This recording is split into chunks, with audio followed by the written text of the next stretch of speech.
I'm Tim Knight and I run Tim Knight Music. We do a whole range of things, but as far as publishing is concerned, we publish choral music, instrumental music and orchestral music. The choral music is the most important part of our output. Yes, 3 choirs at the minute, a male voice choir and two mixed voice choirs. It's music written by me and written by a collection of other composers who don't have representation. I had a range of publishers already, some of whom were very successful and some of whom didn't really seem to ever sell any. And so I thought to myself, well, I could probably do that better myself, tried it, and yet was more successful than they were. Well, we put our music into series, so our most important and unique series is the Accessible Choral Library series.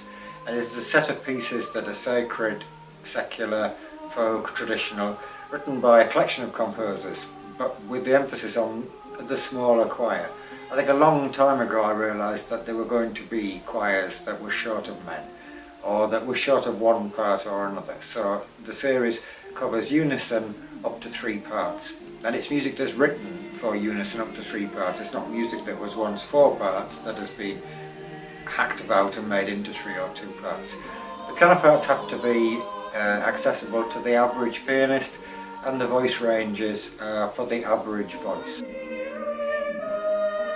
Well, they can guarantee that it will work with a small group of singers. It will work with a big group of singers as well.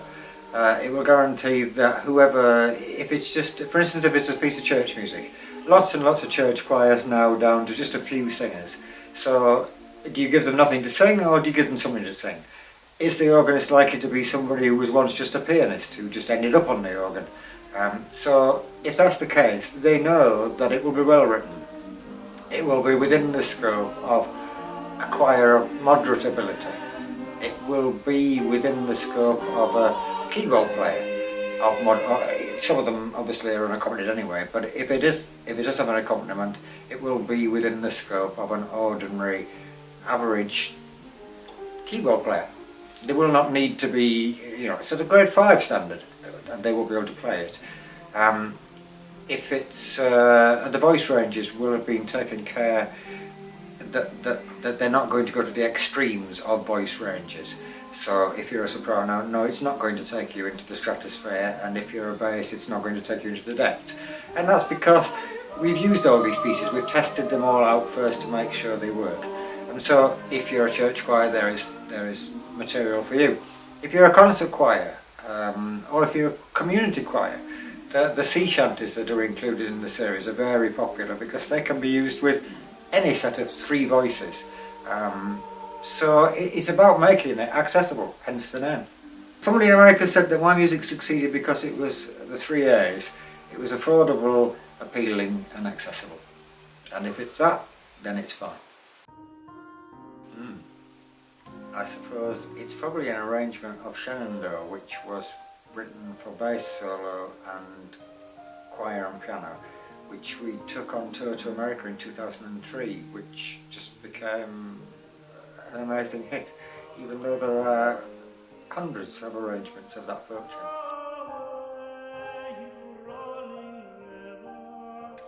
Yes, so we have a repertoire which the Accessible Choral Library doesn't go above SAB.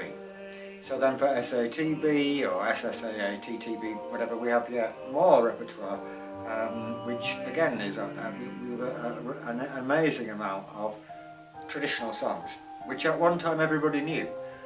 Barbara Allen, Shenandoah, I Know Where I'm Going. There are many arrangements of these, but choirs like these, but probably the last 10 years they've disappeared out and are now starting to come back again. So you can build a concert programme around traditional songs from the British Isles. We have a lot of sacred repertoire and 1 or 2 really rather large choral works for the more advanced choir, for choral societies and the like. Again, all written because they've been tried and tested, so that we know they work. So you buy something from the catalogue, it will work.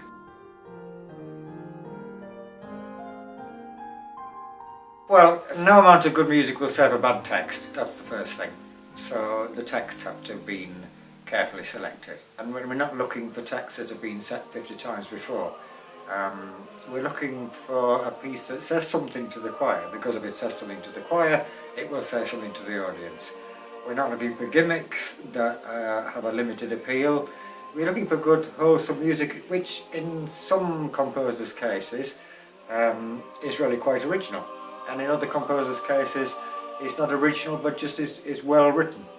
So we have Chris Hutchins in the series, whose Scottish folk songs are in really well thought out arrangements. We have David Barton's arrangements, which are just so wonderful to sing that when choirs have brought one, you're after the next one. We have a set of evening canticles for church choirs, which is in unison, but it will fit all the voice ranges, so it's not too high for sopranos. It's just been well thought out so that yes, if you buy a piece from the series, it will do what it says on the tin. It will be accessible.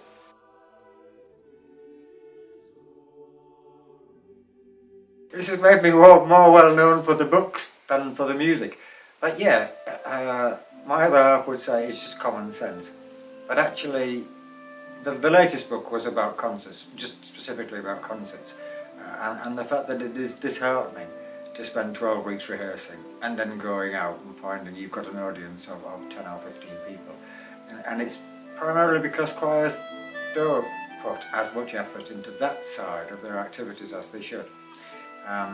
And maybe for some that's because they don't know how to do it, and so the 7 steps to successful concerts gives them like sort of modules that they might work through to get a different look, a different take, looking at how concerts work.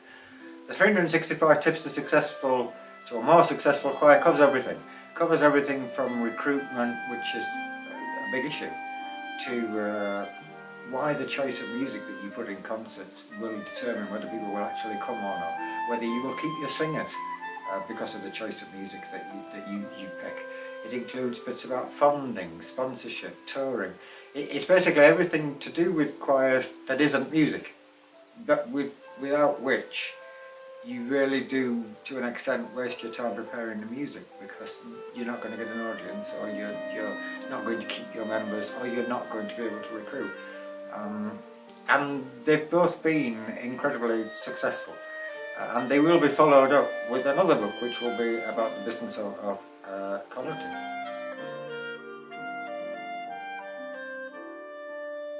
So the funniest thing was doing the first book, which was The Survival of Your Choir, which later became the 365 tips. We asked lots of choirs what they found difficult, because I did a series of workshops around the country, and I get this fantastic quote from one choir member who said that the rehearsals were so dull that she tried to avoid as many as possible. And in actual fact, it is sometimes the conductors that cause the downfall of the choir without realising it. Why does the choir sing sharp? Well, because the conductors sometimes wave like windmills, and the choir has no idea, the remotest idea, what they're actually doing.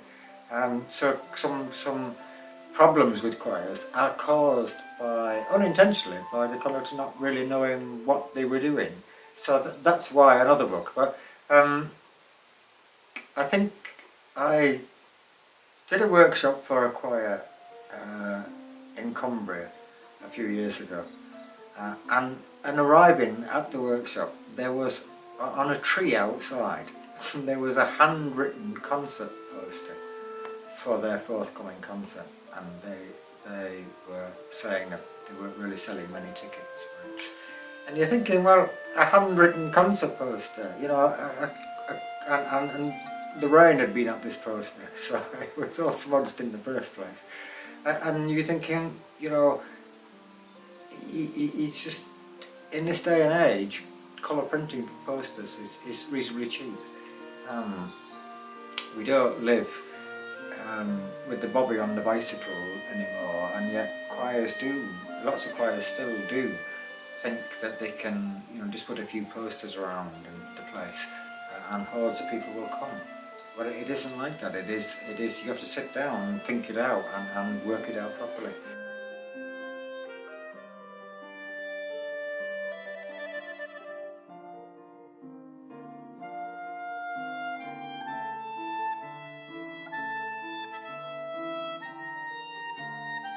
Oh, we're in an amazing revival at the moment where there are choirs spring up like second-hand car dealers, but actually a lot of them disappear as quickly because there is a problem with photocopying music. There is a problem with thinking that you can just arrange music when you so desire, when in actual fact that belongs to somebody else. The future for choirs is like it always has been for some choirs who take on the fact that going out to a concert is just one of many different things you can do on a night. The choirs that take that on board and offer an event rather than just a concert where we're going to sing at you, they will succeed and the others won't. People will tire of the same music in the same cold church presented almost like the singers singing for themselves. So where do you get our music? Well, our music is distributed by Spartan Press, which puts it in nearly every music shop, and you can get it simply by going to their website. So if you're wanting to buy copies of the music, you can come direct to Spartan Press, or you can drop me an email at my website. And if you're thinking about commissioning a piece of music, that'd be even more delightful.